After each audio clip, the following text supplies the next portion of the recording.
उन्होंने सोचा था किसान थक कर चला जाएगा। 26 नवंबर को जब पहली बार दिल्ली की एक बॉर्डर पर एक जत्थे को रोका गया था, उसके बाद इस देश के हुक्मरानों ने सोचा था कि वो चला जाएगा। उसके बाद उन्होंने सोचा कि ठंड आएगी तो चला जाएगा।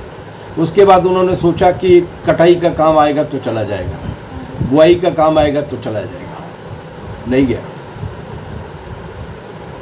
एक बॉर्डर की बजाय 6 बॉर्डर बन गए। एक जत्थे की बजाय हजारों की संख्या में पूरे देश भर के जत्थे पहुंचे। आंदोलन आज भी जारी है। आंदोलन तब तक जारी रहेगा जब तक कि ये कानूनों को वापस नहीं करवा लिया जाता। बड़ी बड़ी कॉरपोरेट और अमेरिकी कॉरपोरेट कंपनियों की गोद में बैठी हुई सरकार अगर ये समझती है कि वो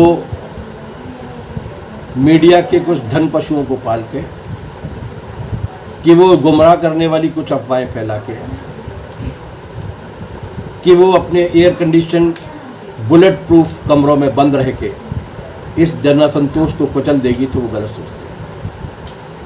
किसानों के समर्थन में मजदूर भी आए हैं, विद्यार्थी भी आए हैं, महिलाएं भी आई हैं, नौजवान भी आए हैं, पढ़े लिखे लोग भी आए हैं, लेखक पत्रकार भी आए हैं, वकील भी आए हैं, डॉक्टर्स भी आए हैं, क्योंकि किसानों की लड़ाई नहीं है।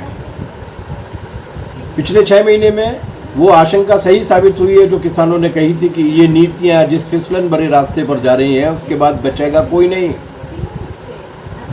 संसद के जिस सत्र में ये 3 कानून बनाए गए थे, उसी संसद के सत्र में 4 लेबर कोड भी बनाए गए थे, जिनके जरिए मजदूरों को पूरी तरीके से गुलाम बनाने का बंदोबस्त किया गया था।